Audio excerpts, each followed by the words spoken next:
Welcome to our YouTube channel Roopa Naveen vlogs. Friends, ಈ ವಿಡಿಯೋದಲ್ಲಿ ತಮ್ಮನೇಲಲ್ಲಿ already ನೋಡಿರ್ತೀರಾ.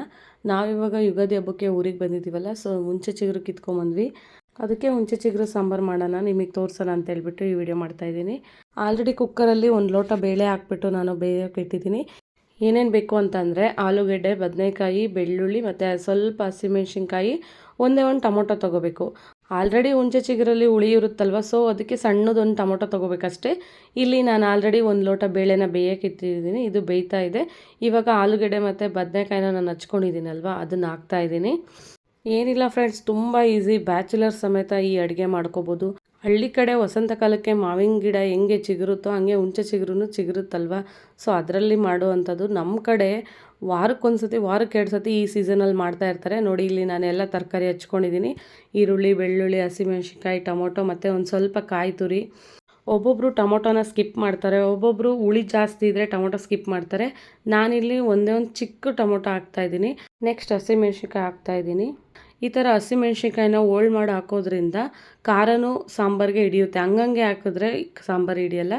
ಈರುಳ್ಳಿ ಮತ್ತು ಒಂದು ಕಾಯಿ ತುರಿ, ಅಂದರೆ ಒಂದು ದಪ್ಪ ಕಾಯಿ ತುರಿನ ನಾನು ತುರ್ಕೊಂಡಿದ್ದೀನಿ, ಇದನ್ನು ಹಾಕ್ತಾಯಿದ್ದೀನಿ. ನಾವೀಗ ಯುಗಾದಿ ಹಬ್ಬಕ್ಕೆ ಬಂದಿರೋದ್ರಿಂದ, ಜಾಸ್ತಿ ಜನ ಇರೋದ್ರಿಂದ ನಾವು ಹಂಗಾಗಿ ಜಾಸ್ತಿ ಜನಕ್ಕೆ ಮಾಡ್ತಾಯಿದ್ದೀವಿ. ನೆನ್ನೆ ಲಾಗಲ್ಲಿ ನೋಡಿದ್ರಿ ಹುಂಚೆ ಚಿಗುರು ಕಿತ್ಕೊಂಬರೋಕೆ ಹೋಗಿದ್ನ, ಸೊ ಅದೇ ಹುಂಚೆ ಚಿಗುರಿನಲ್ಲಿ ನಾವಿವಾಗ ಸಾಂಬಾರು ಮಾಡ್ತಾ ಇರೋದು. ಈಗ ಹುಂಚೆ ಚಿಗುರನ್ನ ಹಾಕ್ತಾಯಿದ್ದೀನಿ. ಹುಂಚೆ ಚಿಗುರು ತಂದು ಹಂಗೆ ಹಾಕೋಂಗಿಲ್ಲ, ನೀಟಾಗೆಲ್ಲ ಕ್ಲೀನ್ ಮಾಡ್ಕೊಂಡು ಹಾಕಬೇಕು. ಇದಾದಮೇಲೆ ನಾನು 1.5 ಸ್ಪೂನಷ್ಟು ಧನಿಯಾ ಪುಡಿ ಹಾಕ್ತಾಯಿದ್ದೀನಿ. ಅದಾದಮೇಲೆ 1 ಸ್ಪೂನ್ ನಾನು ಜೀರಿಗೆ ಹಾಕ್ತಾಯಿದ್ದೀನಿ. ನಮ್ಮನೆಗೆ ಜೀರಿಗೆ ಸ್ವಲ್ಪ ಖಾಲಿಯಾಗಿ ಹೋಗಿತ್ತು, ಅದಕ್ಕೆ ಸ್ವಲ್ಪ ಹಾಕ್ತಾಯಿದ್ದೀನಿ ಅಷ್ಟೇ. ಇದಾದಮೇಲೆ ರುಚಿಗೆ ತಕ್ಕಷ್ಟು ಉಪ್ಪು ಹಾಕ್ಕೊಳ್ಳಿ. ಉಪ್ಪು ಹಾಕ್ಕೊಂಡು ಚೆನ್ನಾಗಿ ಕಲಸಿದ್ಮೇಲೆ ಇದಾದಮೇಲೆ ಒಂದು ಸ್ವಲ್ಪ ಬೇಯಿಸ್ರಿ. ಬೇಯಿಸಾದ್ಮೇಲೆ ಲಿಡ್ನ ಕ್ಲೋಸ್ ಮಾಡಿಬಿಟ್ಟು 2 ವಿಷಲ್ ಹಾಕಿಸ್ಬೇಕು. ಹೇಳ್ಬೇಕಂದ್ರೆ ಫ್ರೆಂಡ್ಸ್, ಹಳ್ಳಿ ಕಡೆ ಹುಂಚೆ ಚಿಗುರು ಎಲ್ಲಿ ಬೇಕಾದ್ರೂ ಸಿಗ್ತಾ ಇರುತ್ತೆ. ನೆನೆಸ್ಕೊಂಡಂಗೆಲ್ಲ ವಾರಕ್ಕೆ 2 ಸತಿ 3 ಸತಿ ಬೇಕಾದರೆ ಮಾಡ್ಕೊಂಡು ತಿಂತಾರೆ ಹಳ್ಳಿ ಕಡೆ.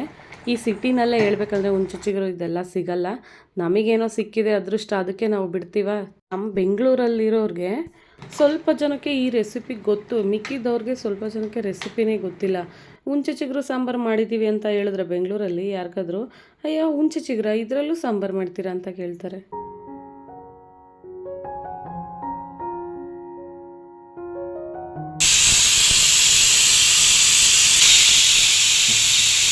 ಎರಡು ವಿಷಲ್ ಎಲ್ಲ ಆರಿದ್ಮೇಲೆ ಇದು ಚೆನ್ನಾಗಿ ಕೂಲ್ ಆಗೋಕ್ಕೆ ಒಂದು 10 ಮಿನಿಟ್ಸ್ 15 ಮಿನಿಟ್ಸೇ ಬೇಕು.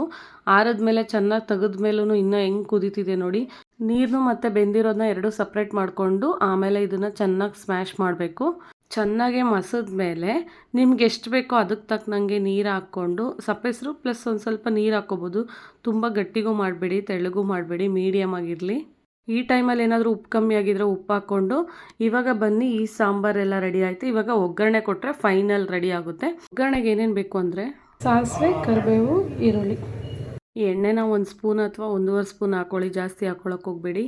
ಎಣ್ಣೆ ಕಾದ್ಮೇಲೆ ಸಾಸಿವೆ ಹಾಕ್ಕೊಳ್ಳಿ. ಸಾಸಿವೆ ಚಿಟಪಟ ಅಂತಂದಮೇಲೆ ಈರುಳ್ಳಿ ಮತ್ತು ಕರಿಬೇವನ್ನ ಹಾಕ್ಕೊಂಡು ಚೆನ್ನಾಗಿ ಒಗ್ಗರಣೆ ಮಾಡ್ಕೊಳ್ಳಿ.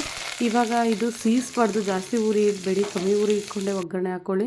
ಇದಾದಮೇಲೆ ನಾವು ಇಷ್ಟೊತ್ತು ಸ್ಮ್ಯಾಶ್ ಮಾಡಿದ್ವಲ್ಲ ಇದನ್ನು ಮಿಕ್ಸ್ ಮಾಡ್ಕೊಳ್ಳಿ. ಸಾಂಬಾರು ಬಿಸಿ ಮಾಡಿದ್ಮೇಲೆ ಇದು ಚೆನ್ನಾಗಿ ಕುದಿಬೇಕು. ಇದು ಬೆಂದಿರುತ್ತಲ್ವ, ಇದು ಹಸಿ ವಾಸನೆ ಹೋಗೋವರೆಗೂ ಸ್ವಲ್ಪ ಹೊತ್ತು ಬೇಯಿಸ್ಬೇಕಷ್ಟೇ. ಹುಂಚೆ ಚಿಗುರು ಸಾಂಬಾರು ಫೈನಲಿ ರೆಡಿ ಆಯಿತು. ಈ ಸಾಂಬಾರು ಮುದ್ದೆ ಜೊತೆ, ಅನ್ನ ಜೊತೆ ಸೂಪರ್ ಕಾಂಬಿನೇಷನ್.